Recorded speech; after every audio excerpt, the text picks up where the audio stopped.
Hi friends, welcome to Nagas Media. இன்னைக்கு நம்மளுடைய சேனல்ல ஒரு சூப்பரான vlog பார்த்துடலாம்.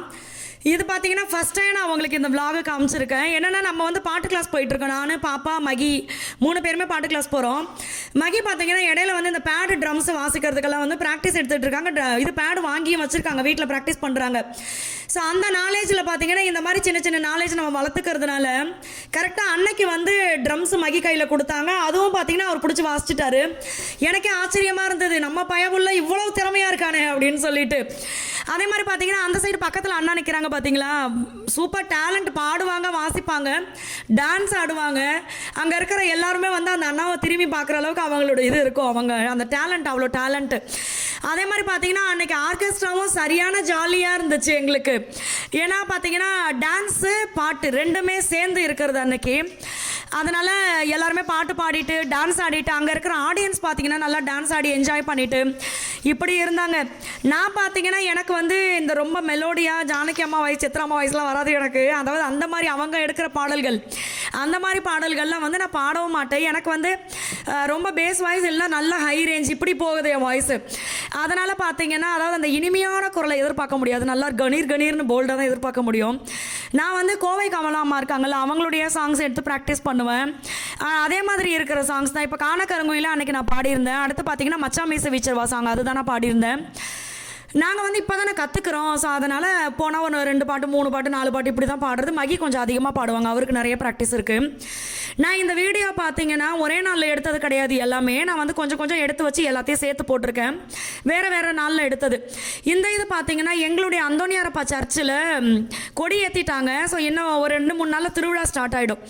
ரொம்ப சூப்பராக இருந்துச்சு, ரொம்ப பாசிட்டிவாக இருந்துச்சு. எனக்கு அந்த கொடியேற்றுறதுக்கு போய் அங்கே நின்னதுக்கு அப்புறமே பார்த்தீங்கன்னா அவ்வளோ மனசுக்கு நிறைவாக இருந்துச்சு. இன்னொன்று பார்த்தீங்கன்னா எல்லாருமே சேர்ந்து அந்த கொடி ஏற்றுற இடத்துல இருந்தாங்க. அதாவது முஸ்லீம் ஃப்ரெண்ட்ஸ் இருந்தாங்க, அதாவது கிறிஸ்டின் ஃப்ரெண்ட்ஸ் இருந்தாங்க, இந்து ஃப்ரெண்ட்ஸ் இருந்தாங்க. இந்த மாதிரி எல்லாருமே சேர்ந்து அந்த கொடியேற்றுற திருவிழாவை வந்து என்ஜாய் பண்ணும்போது எங்களுக்குமே அவ்வளோ ஹாப்பியாக இருந்துச்சு. ஏன்னா எல்லாருமே சேர்ந்து ஒரு விஷயத்தை கொண்டாடுறது வந்து ஜாதி மதம் பார்க்காம அது வந்து எவ்வளோ பெரிய விஷயம். ஸோ அது எனக்கு ரொம்ப சந்தோஷமாக இருந்தது. அதுவும் பார்த்தீங்கன்னா இந்த கலர் பேப்பர்ஸ் விட்டுக்கிட்டே இருந்தாங்க. அந்த சைடு வெடி எவ்வளோ சூப்பராக இருந்துச்சு. கூட்டத்தை பார்த்தீங்களா, இதை விட நிறைய பேர் வந்துட்டாங்க கொஞ்ச நேரத்தில். நாங்கள் வீடியோ எடுத்துகிட்டு அங்கே சாமி அந்த இது பார்க்க ஆரம்பிச்சிட்டோம். அதுக்கப்புறம் பார்த்தீங்கன்னா இன்னும் கூட்டம், அப்படியே சர்ச்சு ஃபுல்லுமே நிறைவாக இருந்துச்சு, நல்லா அழகாக இருந்துச்சு. போகும்போது பார்த்தீங்கன்னா அந்த கொடியை வந்து எடுத்துகிட்டு போனாங்க. அப்போ வந்து எனக்கு அது கொடின்றது எனக்கு தெரியாது, நான் ஃபஸ்ட் டைம் எடுத்துகிட்டு போகும்போது பார்த்துருக்கேன். மகிக்கிட்டேயும் கேட்டால் அவருக்கும் தெரியலை. நாங்கள் வந்து தொட்டு கும்பிட்டுக்கிட்டோம், எல்லாரும் தொட்டு கும்பிட்டாங்க, நாங்களும் தொட்டு கும்பிட்டுக்கிட்டோம். அப்புறமா தான் பார்த்தா ஏற்றுற கொடியை தான் நம்ம தொட்டு கும்பிட்டுருக்கோம் அப்படின்னு சொல்லிட்டு எங்களுக்கு செம்ம சந்தோஷமா இருந்துச்சு. அந்தோனியாரப்பா சர்ச்சில் பார்த்தீங்கன்னா நான் நிறைய விஷயம் வேண்டுதல் வைப்பேன். முதல் முறையாக நாங்கள் கடனை அடைச்சதே வந்து நான் இங்கே வேண்டிக்கிட்டு போய் தான் நான் அடைச்சனே கடனே. அதுக்கப்புறம் பார்த்தீங்கன்னா உண்மையாகவே எனக்கு ஒரு சின்ன சின்ன மனவலிகள் இல்லை உடம்புல ஏதாவது ஒரு இது சின்ன சின்னது தோணினாலுமே நான் டக்குன்னு அந்தோனியாரப்பா இதை சரி பண்ணுங்க ப்ளீஸ், அடுத்த செவ்வாய்க்கிழமைக்குள்ளே இதை சரி பண்ணணும் அப்படின்ற மாதிரி யாருக்கானாலுமே நான் வேண்டிக்குவேன். என்கிட்ட யாராவது சொல்லிட்டாங்கன்னா வேண்டிக்குவேன் நான் கண்டிப்பாக. அதே மாதிரி பார்த்தீங்கன்னா நிறைய பேருக்கு சரி ஆயிருக்கு. அதனால் எல்லாருமே பார்த்தீங்கன்னா ரொம்ப ஆச்சரியமாக இருப்பாங்க, அந்தோனியாரப்பா கிட்ட வேண்டுனா கண்டிப்பாக நல்லது தான் நடக்கும் அப்படின்னு சொல்லி. இப்போ நான் பார்த்தீங்கன்னா யாகப்பாண்ணன்னு சொல்லியிருப்பேன் பார்த்தீங்களா, அவங்க சொல்லுவாங்க டெய்லி காலையில் 5 மணிக்கு குளிச்சுட்டு அந்தோனியாரப்பா சர்ச்சில் போய் கும்பிட்டு வந்ததுக்கு அப்புறம் தான்ப்பா நான் வேலையே ஸ்டார்ட் பண்ணுவேன், அப்புறம் தான் எனக்கு அந்த ஆர்டரே நல்லாயிருக்கும் அப்படின்னு சொல்லுவாங்க. அது மாதிரி அங்கே ஒவ்வொருத்தரும் வர்றாங்க அப்படின்னா அவங்களுக்கு வந்து அதுக்கேற்ற மாதிரி நிறைய நன்மைகள் நடந்திருக்கு. அதுக்கப்புறம் பார்த்தீங்கன்னா கொடியேற்றுற திருவிழா பார்த்துட்டு கீழே வந்து நிறைய கலர் பேப்பர் இருந்துச்சு. எல்லா குழந்தைங்களுமே அதை எடுத்து அவங்கவுங்க மேலே போட்டு விளையாண்டுக்கிட்டு அப்படியே ஆகாயத்தை பார்த்து வீசுறது, இந்த மாதிரிலாம் பண்ணிட்டு இருந்தாங்க. ரொம்ப ஜாலியாக இருந்துச்சு பார்க்குறதுக்கே. அடுத்து பார்த்தீங்கன்னா உள்ளே போயிட்டோம், அந்த கம்பம் இருக்கு இல்லையா, அது உள்ளே போயிட்டு நாங்கள் எல்லாருமே தொட்டு கும்பிட்டுட்டு சாமியை கும்பிட்டுட்டு வந்தோம். ரொம்ப ஜாலியாக இருந்தது. அதுக்கப்புறம் அங்கேயே பார்த்தீங்கன்னா ஃபுட் அரேஞ்ச்மெண்ட் பண்ணியிருந்தாங்க. பட் நிறைய கூட்டம் அதிகமாக இருந்துச்சு. அதனால் வந்தவங்க சாப்பிடட்டும் அப்படின்னு சொல்லிட்டு நம்மளும் அங்கேருந்து கிளம்பியாச்சு. இது பார்த்தீங்கன்னா இன்னொரு நாள் எடுத்தது. நான் பார்த்தீங்கன்னா எனக்கு ரொம்ப கம்ஃபர்டபுளாக இருக்கிற ட்ரெஸ்ஸை போட்டுக்கிட்டேன். ஏன்னா இதுதான் நம்மளுக்கு தேவை, உள்ளே போய் நம்ம ஆடுற ஆட்டத்துக்கு இதுதான் நம்மளுக்கு தேவை. டைட்டான ட்ரெஸ் எல்லாம் நீங்கள் இதுக்கு போட்டுகிட்டே போவாதீங்க. என்னென்னா செங்கிப்பட்டி போயிருந்தோம் நாங்கள். இது வந்து நம்ம ஸ்கூலில் லீவ் விடுறதுக்கு முன்னாடி நாளே நாங்கள் கிளம்பி போயிட்டோம். 16ஆம் தேதி போனோம். அதை தான் நான் இன்றைக்கி போஸ்ட் பண்ணியிருக்கேன். என்னென்னு பார்த்தீங்கன்னா நான் நிறைய கூட்டமாயிடும் லீவில், அதனால் நம்ம முன்னாடியே போயிடலாம்னு நினச்சி வந்தது. போனால் என்னடா கூட்டமே இல்லை, இன்ட்ரெஸ்டே இல்லையாடான்னு சொல்லிட்டு உள்ளே போனேன். எங்களுக்கு முன்னாடியே பார்த்தீங்கன்னா ஒரு 4-5 ஃப்ரெண்ட்ஸ் ஃபேமிலியோடு இருந்தாங்க. இது வந்து பெரியவங்களுக்கு பெரியவங்களுக்கு 800 ரூபான்னு நினைக்கிறேன், குழந்தைங்களுக்கு வந்து அந்த ஹைட்டை பொறுத்து பேமெண்ட் பண்ணணும். அந்த மாதிரி எனக்கு டிக்கெட்லாம் சரியாக தெரில. ஆனால் போனால் ஒர்த்தான்னு கேட்டிங்கன்னா பயங்கர ஒர்த்து, உண்மையாகவே ரொம்ப ஒர்த்து தான். போன உடனே பார்த்தீங்கன்னா இந்த பேய் வீடு நான் போன வாட்டி அனுபவிச்சதுனால இந்த வாட்டி நான் வர முடியாதுன்ட்டேன். எங்கள் மாமியார் வான்றாங்க, பாப்பாவையும் என்னையும் தம்பியும், நான் வரவே முடியாதுன்ட்டேன். அதுக்கப்புறம் இவங்க இப்படி வெளியில் வரும்போது பார்த்தீங்கன்னா அந்த பேய் மாதிரி ஏதோ வரைஞ்சிருக்கு பாருங்க, அந்த இடத்துல ஒரு பேய் திடுக்குன்னு வந்துச்சு பாருங்க. வெளியில் நிற்கிற எனக்கு பயமாக போச்சு. இங்கே இருங்க சாய்தேவா, வாடா போகலாம் வாடா போகலாங்கிற 2 தெரிச்சு ஓடுது. ஐயா நான் வரமாட்டேன் அப்படின்னு சொல்லிட்டு. இவங்க 2 பேர் மட்டும்தான், மகியும் அவங்க அம்மாவும் மட்டும்தான் உள்ளே போயிருந்தாங்க. 2 பேரும் பார்த்தா அசால்ட்டாக வெளியில் வர்றாங்க. பேய இவங்க பயங்காட்டிட்டு வந்த மாதிரி வர்றாங்க வெளியில் சிரிச்சுக்கிட்டு. அடக்கடவுள்ன்ற மாதிரி ஆகிப்போச்சு. ஆனால் என்னென்னு பார்த்தீங்கன்னா லீவ் விடுறதுக்கு முன்னாடி நாளே நம்ம போனதுனால நிறைய ஃப்ரீயாக இருந்துச்சு.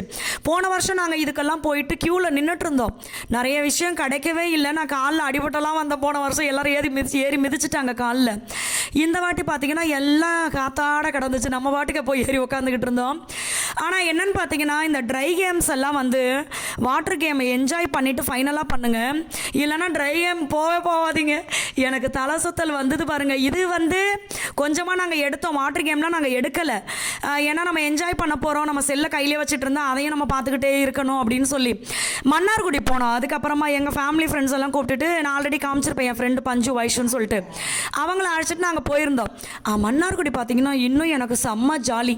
மன்னார்குடியில் வந்து ஒரு 4 ஐட்டம் மட்டும்தான் ட்ரை கேம் இருக்குது, அதுவும் பெருசு கிடையாது, சின்னது. வாட்டர் கேம் பார்த்தீங்கன்னா ரொம்ப சூப்பராக இருந்துச்சு எல்லாமே.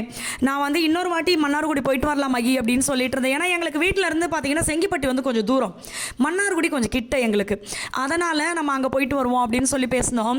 உங்களுக்கு செங்கிப்பட்டி கிட்ட இருக்குது அப்படின்னா தாராளமாக போயிட்டு வாங்க, குழந்தைங்க சூப்பராக என்ஜாய் பண்ணுவாங்க. பெரியவங்களுக்கும் நம்ம நல்லா என்ஜாய் பண்ணுறதுக்கு நிறையா இருக்குது.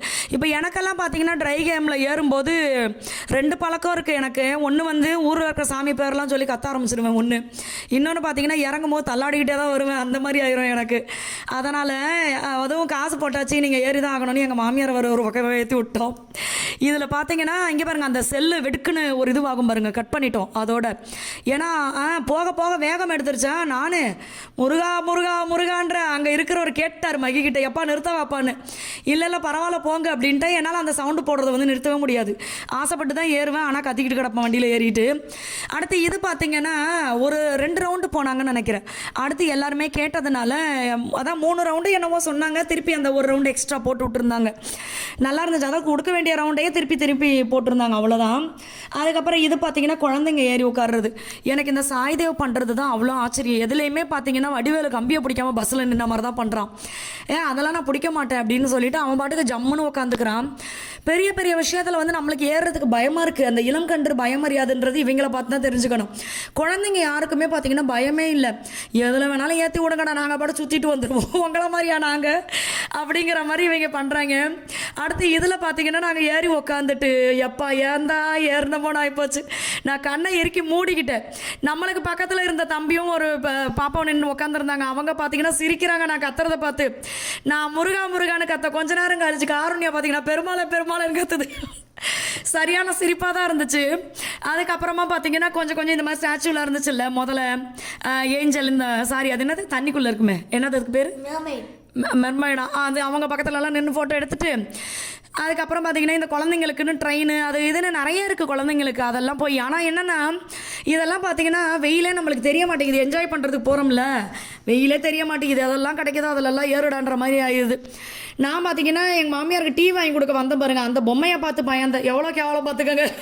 ஐயா என்ன யார் நிற்கிறாங்க, திடுக்குன்னு ஒரு கால் தெரியும், அது பொம்மை தான் இருந்தாலும் திடுக்குன்னு ஒரு மாதிரி இருந்துச்சு. இது பார்த்தீங்கன்னா குழந்தைங்களுக்கு அந்த ட்ரெயின் சும்மா இதெல்லாம் வந்து நம்ம கூடலாம் உட்கார வேண்டியதே இல்லை, ரொம்ப குட்டி குழந்தைய உட்கார வச்சா கூட ஈஸியாக வந்துடும். அடுத்து இதில் ஏறிட்டு பார்த்தீங்கன்னா நான் என்ன நினச்சிக்கிட்டு ஏறிட்டேன்னா, இந்த திருவிழாலலாம் இந்த மாதிரி டிராகன் போட்டு வச்சுருப்பாங்கல்ல, அதில் வந்து ஏறினா நல்ல ஹைட்டுக்கு போவோம், ஆனால் குப்பரடிச்சு விழுந்துடுற மாதிரி நம்மளுக்கு தோணும். இதுலேயும் அப்படி தான் நினச்சி ஏறினா, ஆனால் அது பொத்துனாப்பில் தான் சுற்றிக்கிட்டு இருந்துச்சு. இன்னொரு முக்கியமான விஷயம் சொல்கிறேன், நீங்கள் இந்த மாதிரி வாட்டர் பார்க்குக்கு என்ஜாய் பண்ணுறதுக்குன்னே நம்ம வெளியில் போனால் நம்மளுடைய ட்ரெஸ்ஸு எது எங்கே எப்படி இருக்குன்னு நம்ம எதுவுமே கண்டுக்கவே மாட்டோம். லீவெல்லாம் நல்லா என்ஜாய் பண்ணுவோம். ஸோ நீங்கள் இந்த மாதிரி இடத்துக்கு போகும்போது கண்டிப்பாக டைட்டான ட்ரெஸ் போட்டுகிட்டே போகாதீங்க. ஏன்னா நம்ம வந்து விளையாடும் போது செய்யும்போது கண்டிப்பாக அந்த தையல் வந்து பிரிஞ்சிருது. இதை வந்து நான் 2-3 இடத்துல நான் பார்த்துட்டேன். மன்னார்குடி போனப்பெல்லாம் குழந்தைங்க நிறைய பேருக்கு வந்து அந்த தையலோட இதில் விட்டு போச்சு. அப்புறம் திருப்பி அங்கனக்குள்ளேயே ட்ரெஸ் வாங்கி மாற்றினாங்க. அதனால் பெரியவங்களாகட்டும் குழந்தைங்களாகட்டும் நம்ம வந்து சறுக்கி விளையாடுவோம் செய்வோம், நம்மளுக்கே தெரியாது. அதனால் ட்ரெஸ் எல்லாம் லூஸாக போட்டுட்டு நல்லா என்ஜாய் பண்ணுங்கள். இந்த லீவை சூப்பராக என்ஜாய் பண்ணுங்கள். நம்மளுடைய ப்ராடக்ட் லிஸ்ட் எல்லாமே நான் கமெண்ட்டில் பின் பண்ணுறேன். வேணுன்ற ஃப்ரெண்ட்ஸ் வாட்ஸ்அப் பண்ணுங்கள். எல்லா ஃப்ரெண்ட்ஸ்க்கும் ரொம்ப ரொம்ப நன்றி. பாய்.